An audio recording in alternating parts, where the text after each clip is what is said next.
Students, आज हम पढ़ने वाले हैं इलेक्ट्रॉन ट्रांसपोर्ट चेन। हमने इससे पहले ग्लूकोज का मेटाबॉलिज्म पढ़ा है, जिसमें हमने ग्लूकोज का ब्रेकडाउन पढ़ा था। और आपको पता है कि ग्लूकोज का ब्रेकडाउन कौन कौन से पाथवे से होता है, ग्लाइकोलिसिस और क्रेब्स साइकिल से। ग्लाइकोलिसिस और क्रेब्स साइकिल से आपके क्या क्या जनरेट होते हैं एनर्जी की फॉर्म में? एटीपी जनरेट होता है, एनएडीएच जनरेट होता है और एफएडीएच2 जनरेट होता है। आपको पता है एटीपी तो आपको इंस्टेंट एनर्जी देता है, लेकिन एनएडीएच और एफएडीएच2 आपको कब एनर्जी देते हैं? जब वो अपने इलेक्ट्रॉन्स को डोनेट करते हैं किसमें? इलेक्ट्रॉन ट्रांसपोर्ट चेन में। और वहां पे वो किसमें कन्वर्ट हो जाते हैं?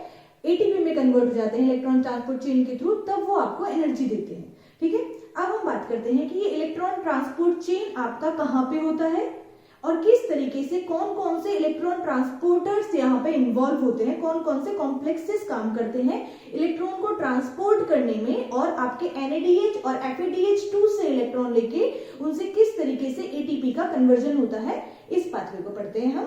ठीक है, तो सबसे पहले हम बात करते हैं कि ये कहाँ पे होता है। तो ये कहाँ होता है? आपका माइटोकॉन्ड्रिया में होता है। कहाँ होता है ये? आपका माइटोकॉन्ड्रिया में होता है। माइटोकॉन्ड्रिया में कहाँ होता है ना? क्योंकि माइटोकॉन्ड्रियल मैट्रिक्स में आपका क्रेब्स साइकिल भी चलता है, वहां पे आपके एनएडीएच और एफएडीएच2 जनरेट होते हैं। तो ये कहाँ पे होता है और किस तरीके से एनएडीएच और एफएडीएच2 से एटीपी बनाता है? तो हम सबसे पहले देखते हैं कहाँ होता है। माइटोकॉन्ड्रिया में होता है। और माइटोकॉन्ड्रिया की भी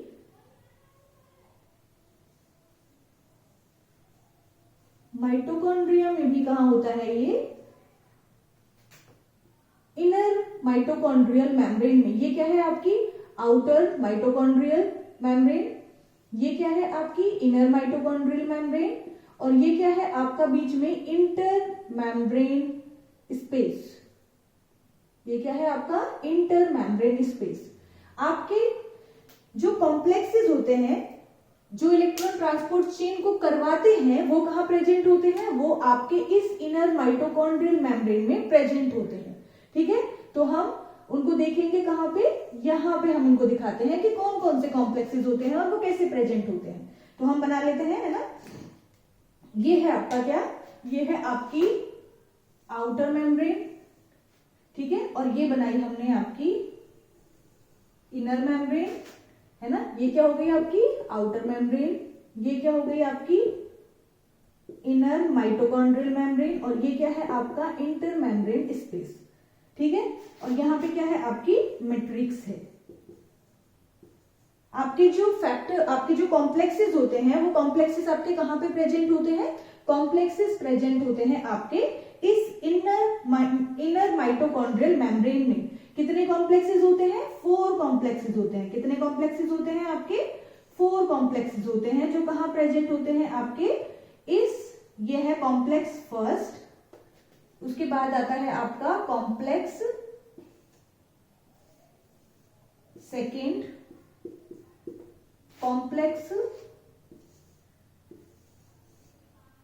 थर्ड और कॉम्प्लेक्स 4।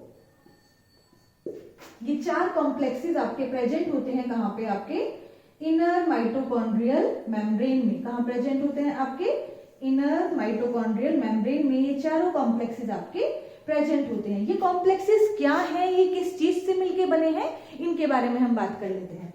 तो ये कॉम्प्लेक्सेस क्या हैं? ये जो 4 कॉम्प्लेक्सेस होते हैं, ये कॉम्प्लेक्सेस ही माइटोकॉन्ड्रिया में प्रेजेंट एनएडीएच और एफएडीएच2 से इलेक्ट्रॉन्स लेते हैं और क्या जनरेट करते हैं? आपके एटीपी जनरेट करते हैं। ये कहां से आते हैं? क्योंकि यहाँ पे आपकी क्रेब्स साइकिल चल रही होती है, यहाँ पे आपका बीटा ऑक्सीडेशन पाथवे भी चल रहा होता है। तो ये एनर्जी मॉलिक्यूल आपको वहां से मिलते हैं, और ये इलेक्ट्रॉन ट्रांसपोर्ट चेन क्या करता है? उनसे इलेक्ट्रॉन्स को लेता है, उसको ट्रांसफर करता है, और उससे जो एनर्जी जनरेट होती है उस एनर्जी से एटीपी को सिंथेसाइज करता है। ये काम होता है। लेकिन ये 4 कॉम्प्लेक्सेस कौन से हैं? हम उन कॉम्प्लेक्सेस के बारे में बात कर लेते हैं। तो आपका जो फर्स्ट कॉम्प्लेक्स है उसका नाम होता है NADH डिहाइड्रोजिनेज।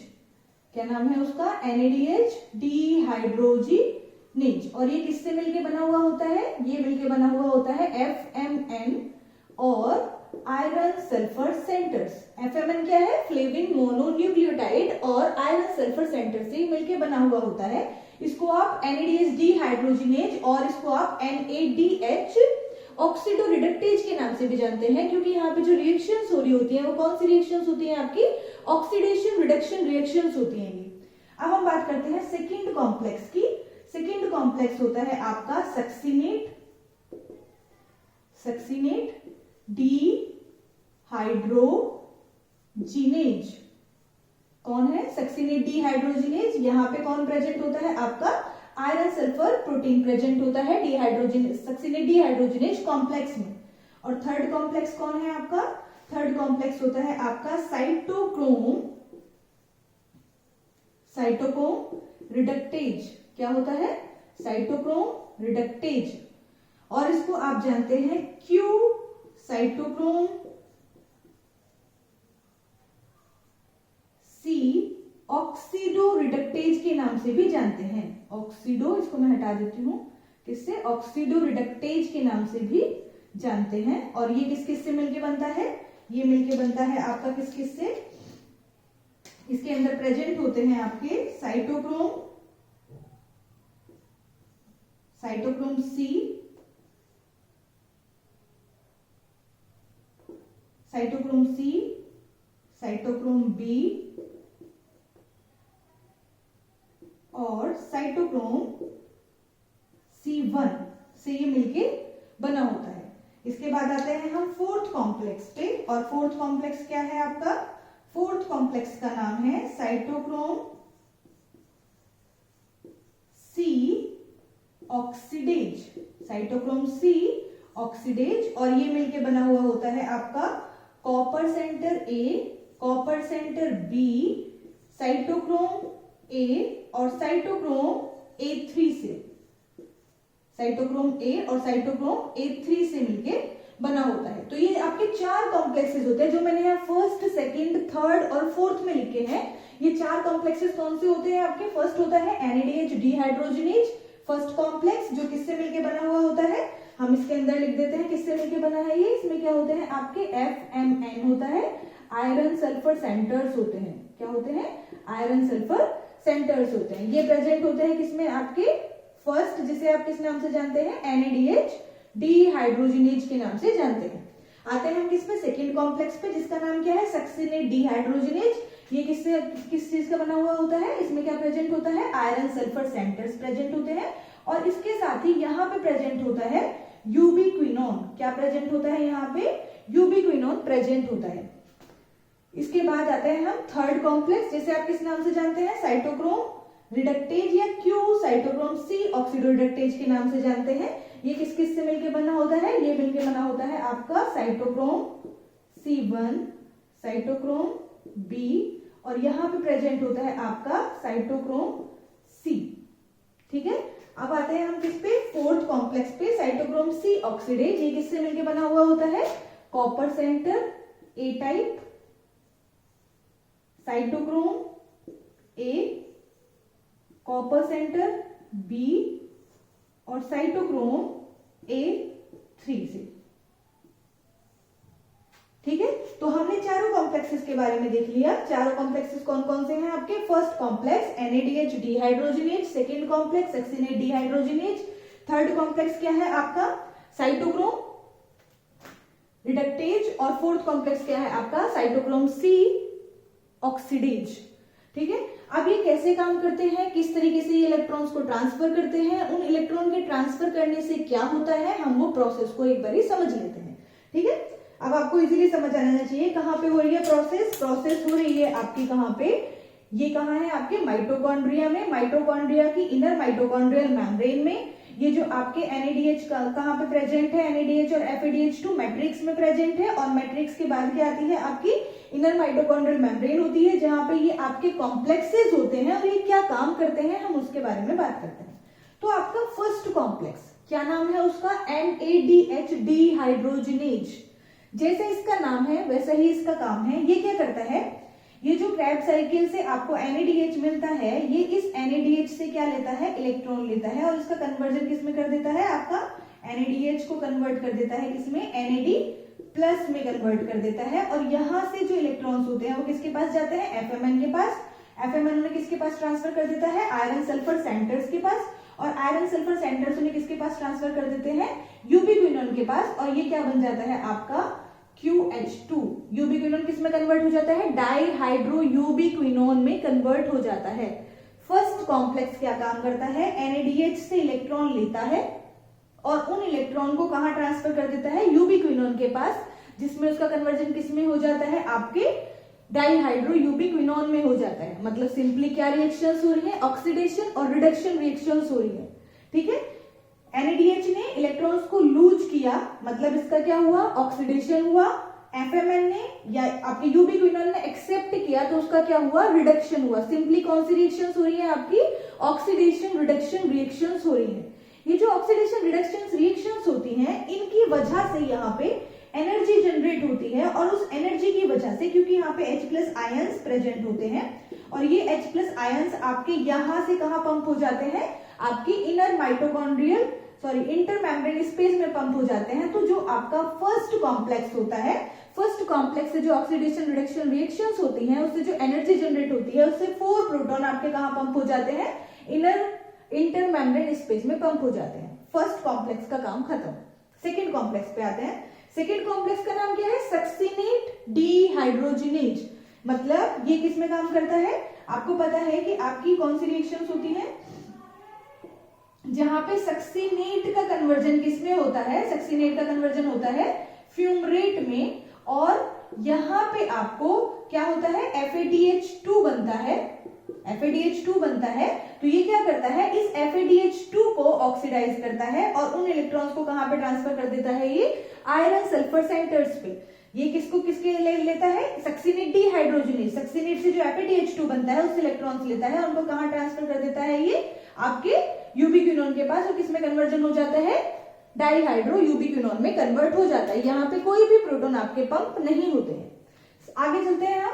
ये इलेक्ट्रॉन आपके कहां पे जाते हैं, ये इलेक्ट्रॉन देता है आप किसको, साइटोक्रोम C1 को। साइटोक्रोम C1 किसको देता है, साइटोक्रोम B को। साइटोक्रोम B किसको देता है, साइटोक्रोम C को इलेक्ट्रॉन पास कर देता है। और यहाँ पे भी क्योंकि इलेक्ट्रॉन यहाँ से लूज हो रहे हैं, तो इसका ऑक्सीडेशन हो रहा है और इसका क्या हो रहा है, रिडक्शन हो रहा है। तो यहाँ पे भी क्या हो रही होती है आपकी, सिंपली ऑक्सीडेशन रिडक्शन रिएक्शंस हो रही होती है। तो यहाँ पे भी क्या होता है, आपके 4 प्रोटॉन पंप हो जाते हैं कहां पे, आपके इनर इंटरमेम्ब्रेन स्पेस में।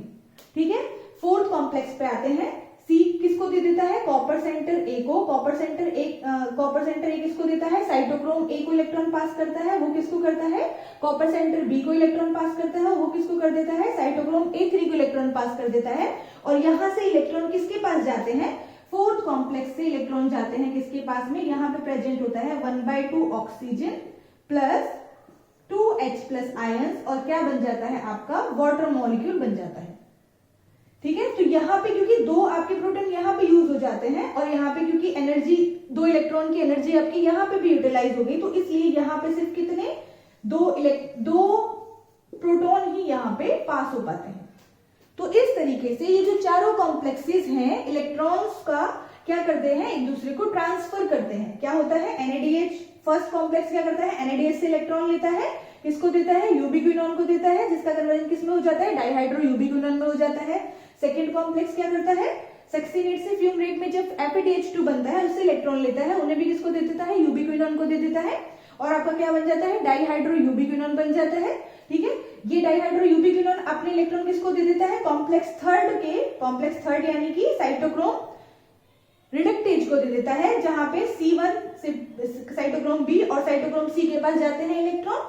यहाँ पे भी आपके 4 प्रोटॉन पंप हो जाते हैं कहां पे, इंटरमेम्ब्रेन स्पेस में। और लास्ट आपका क्या करता है, ये आपका 2 प्रोटॉन्स को ऑक्सीजन के साथ जोड़ के क्या बना देता है, वाटर मॉलिक्यूल बना देता है, और बाकी 2 प्रोटॉन आपके कहां पंप हो जाते हैं, इंटरमेम्ब्रेन स्पेस में।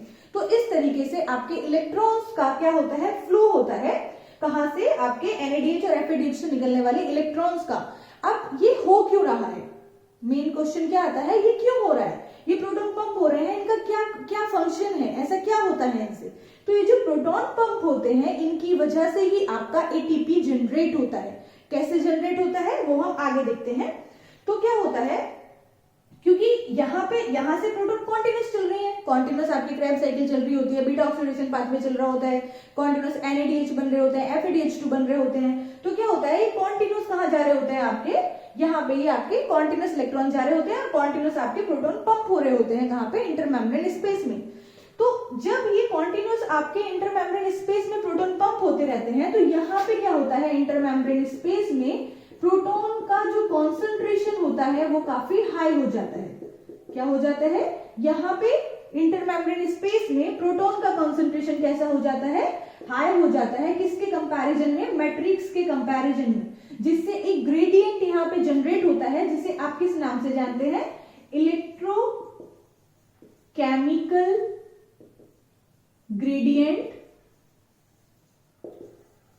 या फिर आप इसको प्रोटॉन मोटिव फोर्स के नाम से भी जानते हैं, प्रोटॉन मोटिव फोर्स।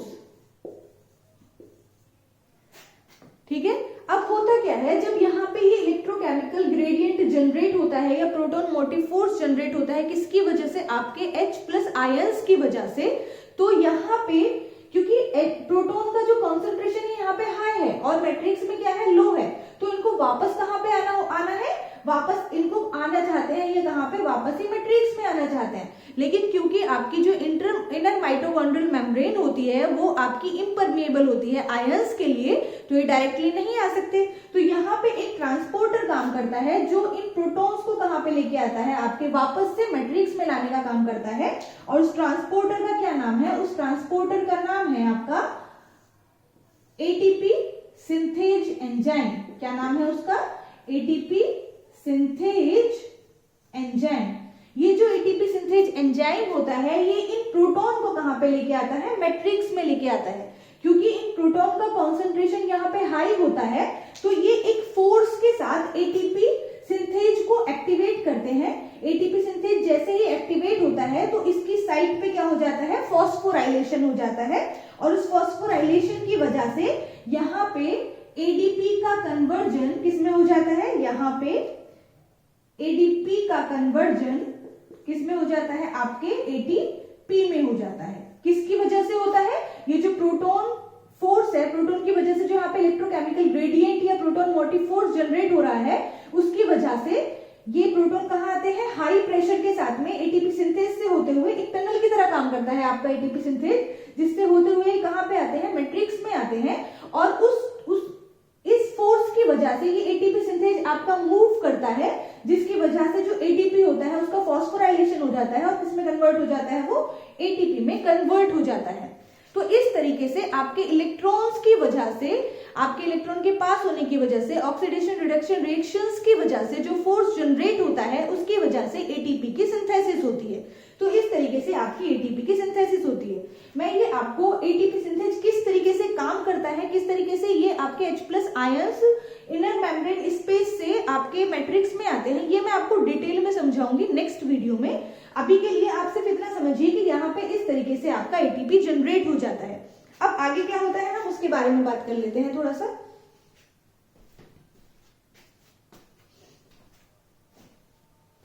अब आगे क्या होता है, आपका ATP बन गए।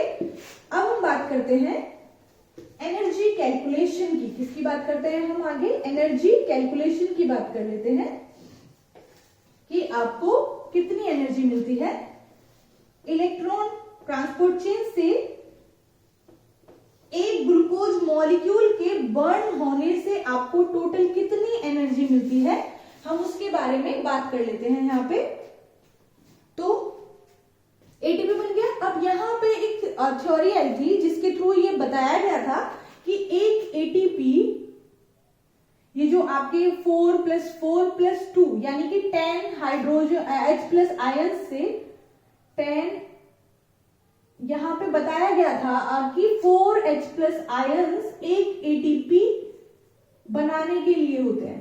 कितने, 4H+ आयंस से 4H+ आयंस जब इनर माइटोकॉन्ड्रियल इंटरमेम्ब्रेन स्पेस से मैट्रिक्स में आते हैं तो एक ATP जनरेट होता है। मतलब 4H+ आयंस के वापस आने से इतनी एनर्जी निकलती है कि उससे एक ATP जनरेट होता है। तो अगर और आपका जो एक NADH होता है, एक NADH से कितने पंप होते हैं? 10H+ आयंस पंप होते हैं। तो इसका मतलब 4H+ आयंस से एक एटीपी बन रहा है, तो NADH से कितने होते हैं? 10H+ आयंस पंप होते हैं, तो कितने एटीपी बनेंगे? 2.5 एटीपी बनते हैं। ठीक है, तो यहां से पता चलता है आपको कि एक NADH से आपको कितने एटीपी मिलते हैं? 2.5 एटीपी मिलते हैं। और एक FADH2 आपका 6H+ आयंस को पंप करता है, जिससे कितने एटीपी जनरेट होंगे? आपके 1.5 एटीपी जनरेट होते हैं। ठीक है, तो इलेक्ट्रॉन ट्रांसपोर्ट चेन से आपको पता चलता है कि 1 NADH से 2.5 एटीपी और 1 FADH2 से 1.5 एटीपी आपको मिलते हैं। अब हम एनर्जी को कैलकुलेट कर लेते हैं। तो यहां पे हम एनर्जी कैलकुलेशन कर रहे हैं। एनर्जी कैलकुलेशन किसकी? 1 ग्लूकोज मॉलिक्यूल के बर्न होने से आपको टोटल कितनी एनर्जी मिलेगी, उसके बारे में हम बात कर रहे हैं। तो ग्लूकोज मॉलिक्यूल पहले कहां पे एंटर करता है? ग्लाइकोलिसिस में। कहां पे एंटर करता है? ग्लाइकोलिसिस में। ग्लाइकोलिसिस में कितने NADH बनते हैं? कितने एटीपी बनते हैं आपके? 2 एटीपी आपको मिलते हैं और 2 ही आपको NADH मिलते हैं। ठीक है, फिर वो कहां एंटर कर जाता है? आपका क्रेब्स साइकिल में। क्रेब्स साइकिल में आपको कितने मिलते हैं? NADH एक मिलता है आपको कहां पे? जहां पे पायरुवेट का कन्वर्जन किस में होता है? पायरुवेट का कन्वर्जन होता है एसिटाइल कोएंजाइम A में। तो वहां पे आपको कितने NADH मिलते हैं? 2 NADH आपको वहां पे मिलते हैं। ठीक है, और उसके बाद 6 NADH आपको कहां पे मिलते हैं? 6 NADH मिलते हैं आपको क्रेब्स साइकिल में।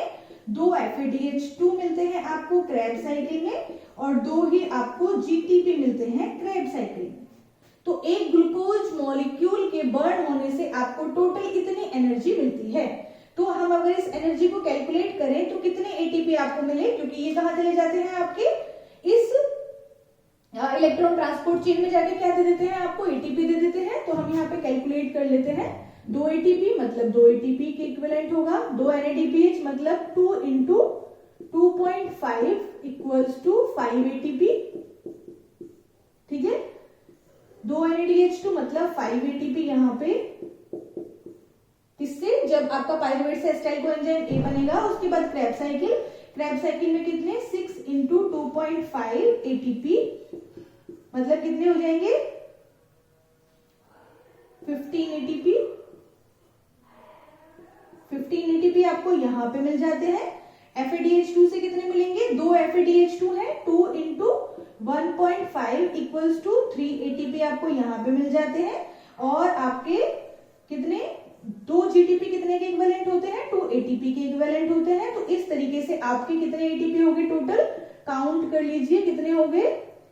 5 + 2 7, 7 और 15 + 5 20, 27, 27 + 3 30 और 2 32। तो 1 ग्लूकोज मॉलिक्यूल के बर्न होने से आपको टोटल कितनी एनर्जी मिल जाती है?